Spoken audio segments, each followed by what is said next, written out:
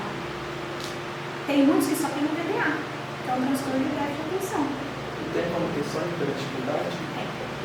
Tem como uma pessoa ser só hiperativa e não ter nenhum outro tipo de transtorno. Só que geralmente, uma pessoa que ela tem TDAH, dificilmente ela vai ter só TDAH. Ela vai vir acompanhada de outras coisas.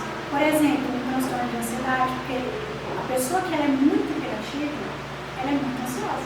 Ela quer que as coisas aconteçam para ontem. Eu comi meu berço quando criança. Meu Deus. Eu comi eu mordi meu berço todo quando criança. Você acha que você tem TDAH? Eu tenho hiperatividade. Hiperatividade eu tenho. Tem, às vezes, né, Ana, Nino, João, a criança, o adolescente, o mesmo adulto, ele é agitado. Ele é agitado. Então pode ser confundido com hiperativo. Mas o TDAH é o transtorno do déficit de atenção com hiperatividade, que a agitação faz com que não preste atenção, não consiga se concentrar.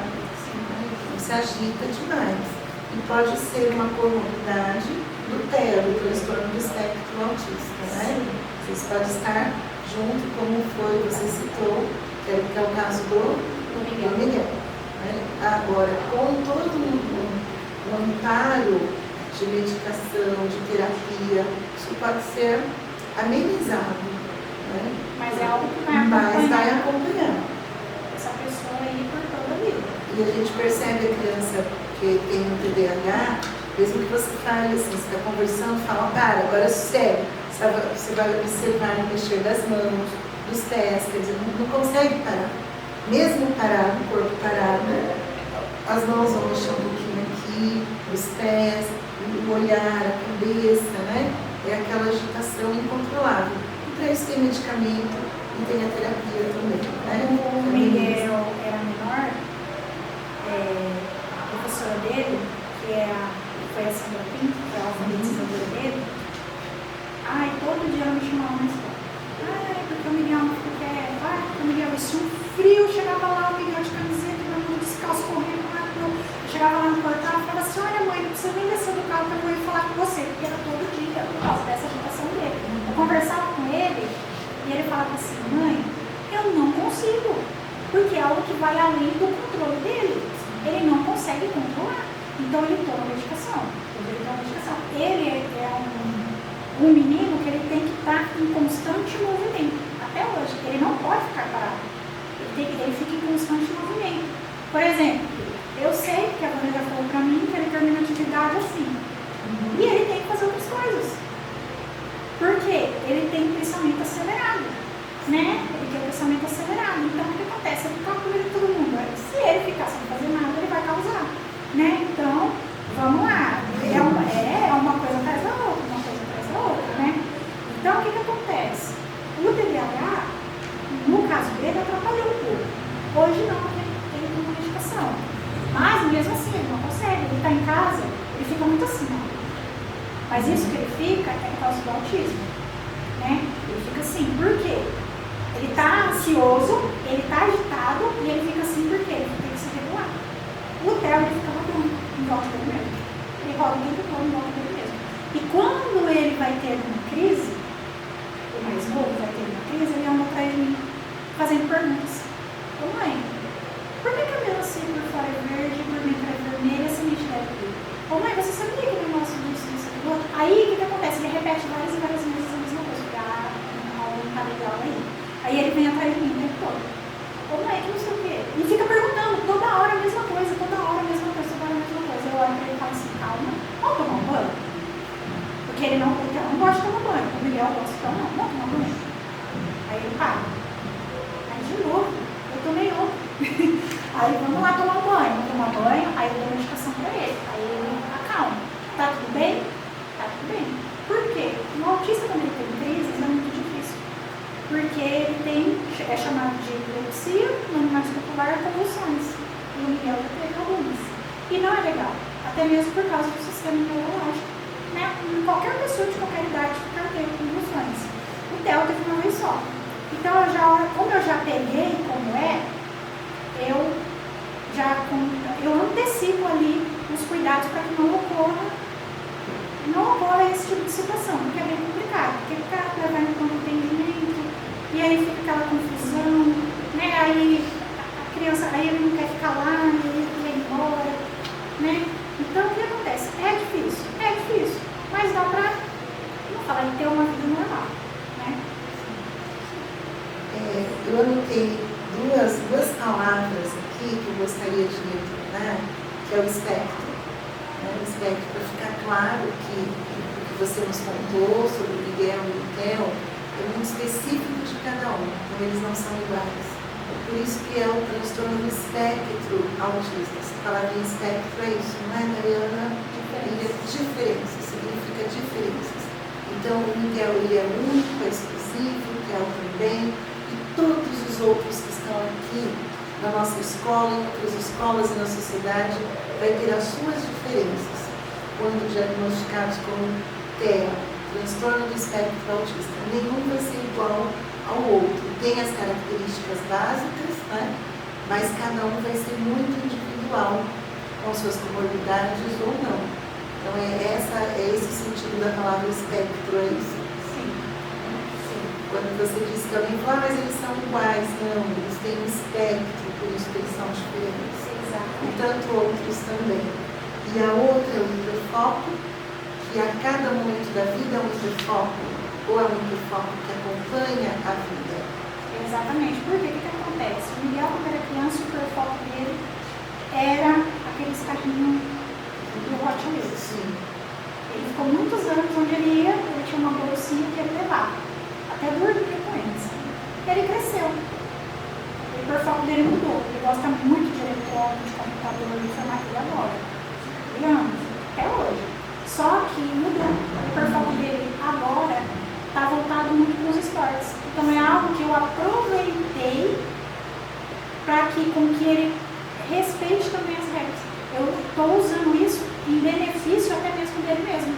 Né? Então por quê? O esporte tem regras. Ele faz capoeira, ele faz jiu-jitsu e ele joga futebol. Então, o que acontece? Cada esporte desse tem uma regra. A capoeira, por exemplo, um dos requisitos para que um aluno pratique capoeira é que ele tem que ter bom comportamento em todos os outros setores da vida dele, tanto na escola quanto em casa. Quando esse indivíduo ele não apresenta um bom comportamento, naquele dia que vai ter a aula, não que ele fique suspenso, mas ele vai ter as penalidades dele ali mediante o esporte. Jiu-jitsu, qual que é a regra? Jamais praticar fora do tatame. E ele não faz. E o futebol também tem as regras. Não pode ser agressivo com o colega, não pode agredir. Então, eu uso todas as regras desses esportes em conjunto em benefício dele mesmo. Né? O Theo, o hiperfoco do Theo, ele gosta desses brinquedos pequenos, aquele Lego pequenininho de montar. Ele tem um monte daquilo. E por enquanto vai fazer 3 anos que por enquanto ele tá, o hiperfoco dele é esse. E ele também gosta, e ele desenha muito bem. E ele gosta de desenhar. Só que onde ele vai, ele leva os Legos dele juntos. É o hiperfoco dele. Acredito eu que quando ele crescer vai dar, porque ele é criança. Né? O Miguel já é pré-adolescente. Acredito que quando ele chegar na vida adulta, a questão da informática possa voltar, porque é algo muito atual, né?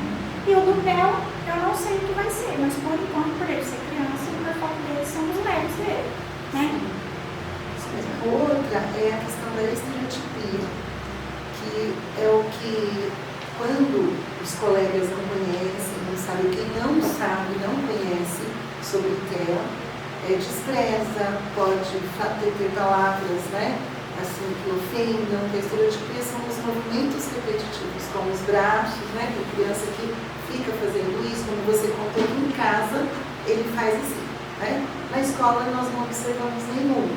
Pode ser fora, mas nós temos outras crianças e apresentam. E vocês também que estão aqui, né, e quem está nos assistindo, vai encontrar alguma criança, adolescente, adulto, até que apresenta uma estereotipia. E a gente precisa entender. Você pode só retomar por que se dá a estereotipia, o que acontece? No caso, as estereotipias, geralmente elas ocorrem, principalmente essas questões de movimentos repetitivos, porque a estereotipia é isso, são movimentos repetitivos. Girar em volta de si mesmo, fazer movimentos com os dedos, ficar se balançando, né? São para que essa pessoa, ela faz isso para ela se autorregular, devido a muitas questões sensoriais ao mesmo tempo. Então, todas essas estereotipias, elas existem para uma autorregulação. Pode perceber que eles não ficam o dia todo rodando ou fazendo movimento. São os momentos. Eles precisam ter esses momentos para que eles se autorregulem, para que não venham as crises. Porque cada pessoa que tem autismo, ela tem um tipo de crise diferente. Tem uns que se jogam no chão, tem uns que ficam gritando o tempo todo, outros que se agridem, outros que arrancam os próprios cabelos, né? Outros que quebram tudo que vê pela frente. Então, cada um expressa suas emoções de uma forma. E as estereotipias, elas antecipam essa crise. E o que ocorre? Muitas das vezes, tem gente que, por falta de conhecimento, interrompe esse momento. E aí faz com que essa pessoa venha a ter uma crise dessa, inclusive agressiva. Por quê? Uma pessoa que ela tem autismo, quando ela tem uma crise, ela está totalmente consciente do que ela está fazendo. Então, ela vai sim acontecer ela agredir alguém, pode ser sim que ela venha ferir alguém, até mesmo de uma forma grave, ou até mesmo se ferir. Então, se tem uma pessoa que ela está fazendo isso, ou às vezes ela está só andando, ou está falando sozinha, espera, dá o tempo dela para poder abordar essa pessoa, né? Porque interromper isso, eu falo que vai ser muito mais difícil de lidar do que você ter que ficar andando atrás dessa pessoa que está andando, ou ficar só de olho, observando aquela que fica sentada assim, isolada no canto dela, ou essa que fica rodando o tempo todo, falando sozinha, porque geralmente quando eles estão andando, eles falam sozinhos, né? Então, aguarda, espera. Eu falo que isso se chama antecipar o problema. Dá o tempo dela, né? Aguarda ali um momento, aí ela vai parar. Ela vai chegar um momento ali que ela vai parar, né? E aí você vai aguardando, tá tudo bem, tá precisando de alguma coisa, né? Ah, não, eu quero ficar aqui, tudo bem, né? Aí daqui a pouco, espera mais um momento, volta lá, olha, vamos para a sala agora, né? Vamos fazer atividade, nossa, o professor está passando uma coisa tão legal. Vamos lá, às vezes, o professor ele não consegue ver muitas pessoas no mesmo ambiente, mas às vezes o colega está vendo, né? Vai, sai, né? Olha, vou deixar você aqui um minutinho, né? Para não barulho lá, né? Se descansar um pouco, né? Ouvido, os olhos, até cheiro, muitas coisas ao mesmo tempo faz com que ela perca o foco ali do que ela está fazendo. É isso, então foi muito bom, porque é algo visível, a estereotipia, e a tendência de colegas, né, no grupo, é interromper. Então, por isso que eu perguntei, vamos retomar para ficar claro, né, essa questão. Alguém ainda que está aqui tem alguma pergunta? João? Bom, nós temos assim, muito a agradecer. Foi de uma contribuição assim, rica demais. A oportunidade de ter você aqui, daí conversando conosco, colocando para nós aqui toda a sua experiência de mãe, de educadora, de estudiosa. E ficamos aí com essa mensagem, que agora nos compete a estudar, a buscar conhecimento sobre o assunto. Porque podemos ter amigos, podemos ter filhos, podemos ter netos, né? Eu digo que posso ter netos, eu não posso mais, mas posso ter netos, e mesmo os nossos alunos, né? Nós somos assim, responsáveis enquanto cidadãs, nós somos responsáveis pelos outros que estão aqui ao nosso redor. Eu agradeço a Lidiane, que representa o Conviva, a todos os representantes aqui do Grêmio Estudantil, ao João, o coordenador do Grêmio, por ter organizado e elaborado esse momento. a Miriam, que veio também, né, junto. A Daiane representou tanto mãe como coordenadora da universidade. E fica aqui, então, o nosso agradecimento, tá? Muito obrigada. Eu agradeço.